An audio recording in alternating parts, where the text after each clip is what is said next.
안녕하세요. 책사입니다. 우리의 옛 이야기 시작하겠습니다. 옛날, 아주 오래된 옛날에 평안남도에 있는 대동강에 홍수가 나서 그 근처가 모두 물에 잠겨 집도 떠내려가고 짐승들도 사람도 모두 떠내려가는 큰 난리가 있었다. 그런데 이 대동강 부근에 장씨라는 할아버지가 살고 있었다. 장씨 할아버지는 마음이 어질고 남에게 베풀기를 좋아하는 할아버지였다. 장씨 할아버지는 홍수가 나 떠내려가는 사람들과 짐승을 구하기 위해 조그만한 배를 가지고 강으로 갔다. 살려달라고 소리치는 곳으로 노를 저어 위험을 무릅쓰고 사람을 먼저 그 다음에 소, 돼지, 토끼 등 가축들을 구해 주었다. 당시 할아버지는 지치고 힘이 들었지만 열심히 사람을 구하고 가축들을 구해냈다. 어느덧 해가 저물었다. 한 번만 더 갔다 오자. 장사 할아버지는 위험한 줄 알면서도 강으로 갔다. 노루 한 마리가 떠내려와 건져주고 물살을 헤쳐 강 밖으로 나가려는데 큰 구렁이 한 마리가 떠내려오고 있었다. 장시 할아버지는 징그럽다는 생각도 안 잊은 채 구렁이를 불쌍하게 생각하며 건져 올렸다. 또 이번에는 어린이가 통나무를 타고 떠내려오고 있었다. 있는 힘을 다해 구출해냈다. 어린아이를 구해가지고 강가로 나왔을 때에는 사방이 깜깜해 밤이 되었다. 장씨 할아버지는 배를 강가에 메어놓고 노루와 구렁이는 그대로 놓아주고 어린아이는 날도 어둡고 해서 집으로 데리고 왔다. 통나무를 타고 떠내려오던 아이의 이름은 병진이라고 하는데 이번 홍수에 부모도 형제도 모두 물에 떠내려가 죽어 의지할 곳이 없게 된 불쌍한 아이였다. 당시 할아버지에게는 마침 자식도 없었으므로 그 아이를 아들로 삼고자 했다. 얘야, 너는 이제 나보고 아버지 하고 불러라. 좀 늙긴 했지만 내가 너를 너의 부모 못지않게 해줄 테이니. 고맙습니다, 할아버지. 아니, 아버님. 이렇게 하여 오갈 데 없는 병진이를 아들로 삼아 키웠다. 그러던 어느 날 장씨 할아버지가 배에서 내려 퍼덕거리는 고기를 그물에 담아 가지고 집으로 갈 때였다. 웬 노루가 할아버지 발길을 가로막으며 그물을 입으로 잡아당기는 것이었다. 이놈의 노루, 별거리를 다 보겠네. 장씨 할아버지는 처음엔 귀찮게 생각했지만 자꾸 그물을 잡아 끄는 바람에 노루를 따라갔다. 따라가면서 그 노루를 자세히 보니 홍수 때 할아버지가 구해준 바로 그 노루였다. 노루는 힐끔힐끔 뒤를 돌아보며 앞장서서 산으로 올라갔다. 노루는 소나무 숲 사이를 지나 얼만큼 가더니 앞발로 땅을 파기 시작했다. 흥을 파헤치다가는 할아버지 얼굴을 쳐다보고 하다가는 할아버지 얼굴을 또 물끄러미 쳐다보곤 했다.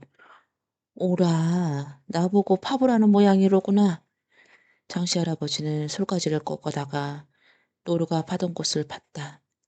한참을 파다 보니 그 속에서 항아리 하나가 나왔는데 뚜껑을 열어보니 그 속에는 눈이 부시는 금은 보물이 가득 들어 있었다. 장씨 할아버지는 깜짝 놀랐다. 그러나 이것은 하늘이 주신 것이라 생각하고 노루에게 고맙다 고개를 끄덕이고는 항아리를 가지고 집으로 왔다. 고기를 아까 근근히 살아오던 장씨 할아버지는 그 후로 남부럽지 않게 잘 살게 되었다. 그러나 세월이 흘러감에 따라 장씨 할아버지에게는 큰 걱정거리 하나가 생겼다. 다름 아닌 홍수 때 아들로 삼은 병진이가 하라는 공부는 하지 않고 돈을 물쓰듯 쓰며 품행이 방탕하기가 이를 데 없었다. 장씨 할아버지는 병진이의 마음을 고쳐 좋은 사람으로 만들어 보고 싶었으나 말을 듣지 않고 오히려 마구 대들었다. 아버지가 무슨 아버지야. 우리 아버지는 할아버지처럼 그러지 않았단 말이에요. 아버지가, 할아버지가 정말 내 아버지같이 잘해주신다 해도 내가 하자는 대로 해 주어야 될 거 아니에요. 병진이가 마구 대드는 바람에 당시 할아버지는 그저 멍하니 병진이를 쳐다볼 따름이었다. 자식이 잘못된 길로 가고 있는데 어떤 아버지가 말리지 않겠느냐. 장씨 할아버지는 잠자고 있다가 겨우 한마디를 했다. 이제 다 필요 없습니다. 진정 저를 친정집처럼 생각하신다면 재산을 똑같이 반으로 나누어 따로따로 살아요. 저도 그 돈을 가지고 열심히 장사를 해서 돈을 많이 벌어 꼭 아버님의 떳떳하게 모시겠어요. 병진이는 제법 어른스럽게 말했다. 그러나 병진이의 얘기는 다 새빨간 거짓말이란 걸 장씨 할아버지는 너무도 잘 알고 있었다. 한두 번 그렇게 속인 것이 아니었기 때문이었다.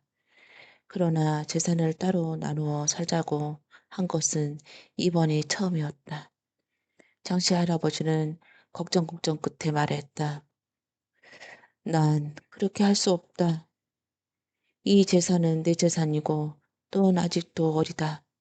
좀 더 나와 함께 있어야 한다. 병진이는 자기가 마음먹은 대로 일이 되지 않자 못된 흉계를 꾸며 가지고 관가로 갔다. 원님어는 소인의 아버지가 전에 다른 사람의 돈을 훔쳐 산에 감춰두었다가 요즘 그 돈을 판에 쓰고 있습니다. 병진이는 사토께 거지를 밀고를 해댔다. 관가에서는 정직하게 살고 있는 장씨 할아버지가 그럴 리가 없다고 했으나 병진이가 하도 그렇지 않다고 우기는 바람에 장씨 할아버지를 불러다 조사해 보기로 했다. 한가에 끌려온 장씨 할아버지는 보물 하가지를 가져온 유래를 몇 번이고 자세히 설명하였으나 관가에서는 그 말을 믿을 리가 없었다. 결국 장씨 할아버지는 옥에 갇히고 말았다. 내가 남에게 털끝만치도 그런 일을 하지 않았으니 언제고 결백함을 밝혀지겠지. 장씨 할아버지가 옥에 갇혀 이때나 누명이 벗겨질까 저때나 누명이 벗겨질까 하고 가슴을 태우고 지내던 어느 날 구렁이 한 마리가 옥으로 들어왔다. 이 감옥 안에 웬 구렁이라. 본즉 그 구렁이는 예전에 큰 물을 만났을 때 구해준 그 구렁이였다. 아니 그 구렁이가 여기엔 왜 나타났다 하고 생각하는 순간 구렁이는 덤벼들어 장씨 할아버지의 배를 물었다. 장씨 할아버지는 아파서 팔짝팔짝 뛰었다. 구령이에게 물린 상처는 금방 퉁퉁 부어올랐다. 세상에 이럴 수가. 어떻게 된 게 은혜를 온수로 갚으려는 것인가. 이놈의 세상 차라리 이대로 죽어버리자. 장씨 할아버지가 모든 것을 체념하고 천장을 보고 반듯하게 누워있을 때였다. 부스럭거리는 소리가 나 고개를 돌려보니 아까 그 구렁이가 웬 풀을 잔뜩 물고 와선 고개를 마구 흔들었다. 그 몸짓이 꼭 그것을 상처에 붙여보라는 것 같았다. 할아버지는 그 풀을 받아 몸에 상처에다 붙였다. 그런데 이게 웬일인가. 아프던 게 싹 가시고 퉁퉁 부어오는 게 언제 그러냐는 듯 가라앉았다. 아주 말끔히 상처가 나온 것이었다. 장씨 할아버지는 한때나마 구렁이에게 욕했던 것을 뉘우쳤다. 바로 그때였다. 바깥에서 왁자지껄 하는 소리가 소리가 무슨 소린가 귀를 기울여 들어보니 온님의 어머니가 웬 구렁이에게 물려 독이 온몸에 퍼져 죽게 되었다는 것이었다. 유명하다는 의원을 불러다 보였으나 아무도 고치는 이가 없다는 이야기였다. 옳거니 그 구렁이가 한 일이었구나. 그놈이 날 살리려고 한 짓이었어. 여보슈, 밖에 아무도 없수. 장치 할아버지가 소리쳤다. 옥지기가 무슨 일인가 하고 달려왔다. 장씨 할아버지가 원님의 어머니의 병을 고치겠다고 이야기하자 옥지기는 콧방귀만 끼다가 원님의 어머니를 못 고치면 죽어도 좋겠다는 말을 듣고 장씨 할아버지를 원님 앞에 데려갔다. 장씨 할아버지는 모두 밖으로 나가 있게 하고 품 안에 간직하여던 구렁이가 물고 온 풀을 한 입 꺼내 원님 어머니의 상처를 붙여주었다. 원님 어머니는 아프다고 소리치다가 깊은 잠에 빠져들었다. 밖에서 지켜보던 관원들은 이놈의 늙은이가 원님의 어머니를 아주 죽게 하는 게 아닌가 싶어 으르렁댔다. 그러나 장씨 할아버지는 침착한 목소리로 기다리라고 했다. 정말 조금 있다가 부어오른 게 가라앉으며 원님의 어머니는 눈을 떴다. 원님이 물었다. 어머님, 괜찮으세요? 그래, 이젠 아무렇지도 않다. 원님의 어머니는 완전히 나은 것이었다. 원님은 장씨 할아버지를 석박지금을 물론 큰 상을 내리고 의붓아지는 병진이를 옥에 가두었다. 그러나 장씨 할아버지는 큰 상도 받지 않고 의붓자시 병진이를 옥에 가두지도 못하게 원님에게 간절히 부탁을 했다. 의붓아버지의 참마음을 안 병진이는 잘못을 늦추고 열심히 공부해 과거에 급제하고 장씨 할아버지는 마을에서 더욱더 존경을 받으며 잘 살았다고 한다.